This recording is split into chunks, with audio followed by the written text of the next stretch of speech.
हमारे प्रभु यानी अभी आए और कितने बार आए, इसकी रज रज को पावन पवित्र बनाया। इस धरती की जितनी भी महिमा की जाए कम है। प्रेमी भाई बहनों, हम तो यही आपसे निवेदन करेंगे, मुख्य रूप से जो हमारे बनारस के प्रेमी हैं या पास पड़ोस के प्रेमी हैं, कि देखिए बगल में ही भगवान गौतम बुद्ध ने, हालांकि मैंने उसको देखा नहीं, लेकिन अपने आदरणीय श्रीवास्तव जी से निवेदन किया है कि हम उस स्थान को देखना चाहते हैं जहाँ भगवान गौतम बुद्ध ने अपना आम संदेश सुनाया और 5 भिक्षुओं को यानी उपदेश दिया। और आज भारत ही नहीं, विश्व के कोने कोने से लोग सारनाथ में आते हैं और वहाँ पर अपने उस आराध्य को याद करते हैं। उनसे कम ये धरती महान नहीं है, उससे अरबों खरबों गुना ज़्यादा ये धरती महान है। और यहाँ एक ऐसा चिन्ह स्थापित किया जाए कि सदियों सदियों तक लोग इस धरती पर आकर नमन करते रहें। ये कैसे पता चलेगा कि इतने बड़े महापुरुष ने कभी आकर के और इस धरती पर सत्संग की शुरुआत की थी, और जो सारे विश्व में जिसकी लता फैली और कितने जीवों को वो अनामी धाम लेकर गए। इसलिए इस धरती पर कोई ऐसी चीज़ स्थापित हो। और मैं माननीय श्रीवास्तव जी से और अपने सभी गुरु भाई बहनों से कि जब 10 जुलाई 1952 से मालिक ने यहाँ संदेश प्रारंभ किया है, तो उस तिथि में मालिक की दया लेकर के आप लोग बराबर मालिक का कार्यक्रम कुछ न कुछ करें, जिससे इसकी परंपरा चल जाए और आने वाली पीढ़ियाँ उसको याद करती रहें। नहीं तो धीरे धीरे सब लोग भूल जाएंगे कि कभी इस धरती पर इतना बड़ा कार्यक्रम मालिक ने किया था। कहने का मतलब ये है, हमारे भाई डॉक्टर साहब ने सब कुछ बता दिया है। मैं अब चूँकि भैया संचालक जी का आदेश है, मैंने तो कहा था कि बहुत हो गया है, समय भी काफ़ी हो गया है, ज़्यादा कुछ कहना नहीं, लेकिन अब आपका आदेश है तो 2-4 बातें मैं आपसे ही निवेदन करता हूँ। प्रेमी भाई बहनों, गुरु महाराज ने इमरजेंसी में एक पत्र लिखा था, उसमें 3 दोहे लिखे थे। हम उस समय भी ये फाइनल में पढ़ रहे थे, जेल से वो पत्र आया था। पत्र में पहला दोहा मालिक ने शायद ये लिखा था कि गुर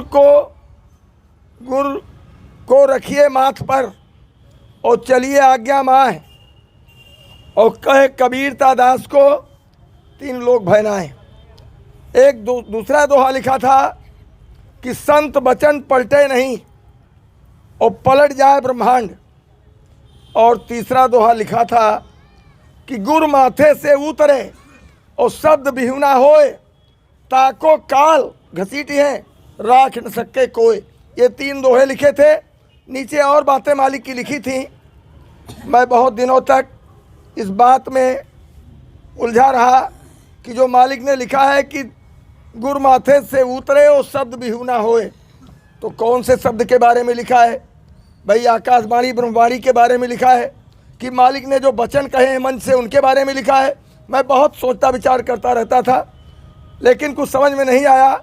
अभी माननीय डॉक्टर साहब ने जिसकी चर्चा किया है, सरिता दीदी की, वो इमरजेंसी पीरियड में हमारे यहाँ बगल में नेपाल है, मुनि जी के घर पर काफ़ी समय तक रही इमरजेंसी पीरियड में, और हम लोग बराबर जाते थे और तमाम बातचीत होती थी, मिलना जुलना होता था। मालिक के बारे में बहुत सारी बातें बताती थी। उनका एक लेख पढ़ा अभी 10-15-20 दिन पहले ही मैंने शाकाहारी पत्रिका में, क्योंकि उसको मैं पढ़ता रहता हूँ, इधर उधर से ढूंढ के ला के रखता हूँ। तो ये दोहा लिखा था और इसकी व्याख्या लिखी हुई थी कि मालिक ने जो जो वचन यानी कह रखा है मंच से, वो अगर उन वचनों को हम भूल गए और अपने गुरु को मस्तक से उतार कर वहाँ किसी और को बैठा लिया, तो उसको काल घसीट ले जाएगा, कोई बचा नहीं पाएगा। अब मालिक के वचन हैं, इसी काशी की धरती पर गुरु महाराज ने जब 15 फरवरी से 25 फरवरी 1979 में सतयुग आगमन साकेत महायज्ञ तृतीय किया, और जब यज्ञ की तो बहुत बातें हैं, समय है नहीं। अब जो लोग मौजूद रहे उन्होंने बहुत कुछ देखा, क्या क्या हुआ उसमें, कैसे रात्रि में 25 फरवरी को डमरू बजा, जिसका ऐलान मालिक ने किया था कि जब यज्ञ पूरा हो जाएगा, भगवान शंकर की समाधि टूटेगी, तो उनका डमरू बजेगा और सबको सुनने को मिलेगा। 25 फरवरी 1979 को महाशिवरात्रि के दिन जब पूर्णाहुति हुई, तो भगवान शंकर का डमरू बजा और 2 करोड़ नर नारी जो गंगा रेती पर मौजूद थे, जितने लोग जग रहे थे, सब ने एक रस में उस आवाज़ को सुना। बहुत से लोग सारी रात दौड़ते रहे इधर से उधर कि बाबा जी कोई बाजा अलग से तो नहीं बजवा रहे हैं, लेकिन ऐसा कुछ नहीं था। वो सब भगवान शंकर का डमरू बज रहा था। सुबह काशी विश्वनाथ के पुजारी मालिक ने मन से ऐलान किया कि भगवान शंकर जग गए और काशी छोड़ दिया, धर्म को जगाने जा रहे हैं। लोगों ने इसको मजाक समझा, लेकिन सुबह काशी विश्वनाथ मंदिर के पुजारी स्वामी जी महाराज के पास गए भागते हुए और कहा, बाबा जी शाम को जब मैंने मंदिर बंद करवाया तो शंकर जी की चरण पादुका वहीं रखी हुई थी, और सुबह जब मंदिर खोला गया तो चरण पादुका वहाँ नहीं है, क्या हो गया? बाबा जी ने कहा, मैं क्या जानूं, इसको तो शंकर जी जाने, आप जानो। मैं जब बता रहा हूं कि वो जा रहे हैं धर्म को जगाने के लिए, तो आप लोगों को विश्वास नहीं होता है। उसका प्रमाण भगवान शंकर ने स्वयं आपको दिया है। कहने का मतलब ये है कि इसके बाद अम्बाबाड़ी अहमदाबाद में पत्रकारों ने स्वामी जी महाराज से पूछा कि बाबा जी आप कहते हो कि कलयुग में सतयुग आएगा, तो सतयुग कब आएगा? तो स्वामी जी महाराज ने कहा कि मेरी बात को डायरी में नोट कर लो।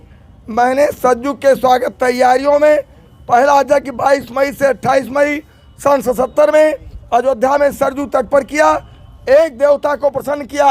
यज्ञ के पहले ऐलान किया था, जब देवता प्रसन्न हो जाएगा तो देश में इतना गन्ना, इतना चावल पैदा होगा जो 50 सालों में नहीं हुआ, वो मैंने करके दिखाया। फिर हमको स्वप्न हुआ तो दूसरा यज्ञ यानी गुजरात प्रांत में अहमदाबाद शहर में साबरमती नदी के बीचों बीच एलिस ब्रिज के नीचे 25 दिसंबर सन 77 से 5 जनवरी सन 78 तक किया।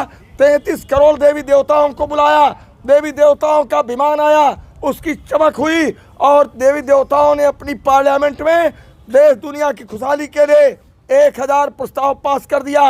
और फिर हमको स्वप्न हुआ कि भगवान शंकर की नगरी में जो परिवर्तन के देवता है, वहाँ आप तीसरा यज्ञ कीजिए। तो मैंने 15 से 25 फरवरी सन 79 में भगवान शंकर की नगरी में यज्ञ किया। चौथे यज्ञ की प्रतीक्षा कीजिए, 10 महीने पहले उसकी घोषणा की जाएगी। जिस मैदान में वो कार्यक्रम होगा वहाँ 10 करोड़ नर नारी उपस्थित होंगे। आदमी के पीछे आदमी होगा और सारे विश्व से लोग उसको देखने चले आएंगे। उसी कार्यक्रम में मैं 72 घंटे पहले सतयुग आने की तारीख की घोषणा कर दूंगा और उस समय से सतयुग लग जाएगा। ये पत्रकारों को स्वामी जी महाराज ने बताया और गुरु महाराज ने हम सबको आश्वस्त किया है कि बच्चों तुम मेरी तरफ से निश्चिंत रहो, बच्चों तुम मेरी तरफ से निश्चिंत रहो। अब जब तक परिवर्तन नहीं हो जाएगा मैं जाने वाला नहीं हूँ। जरूरत पड़ेगी तो मैं 400 वर्षों तक रहूँगा। अरे 400 वर्ष नहीं, जब अनामी महाप्रभु वही हैं, उनकी मौज हो तो 4 अरब खरब वर्ष रहें, उनको कौन रोक सकता है? उनके ऊपर किसका नियंत्रण है? इसलिए हमको आपको अपने गुरु के वचनों पर दृढ़ विश्वास रखना है, अपने गुरु को बराबर अपने मस्तक पर रखना है। इसके साथ ही साथ चूँकि हम लोग परमार्थ के लिए मालिक के पास गए हैं कि हमारी जीवात्मा का कल्याण हो जाए।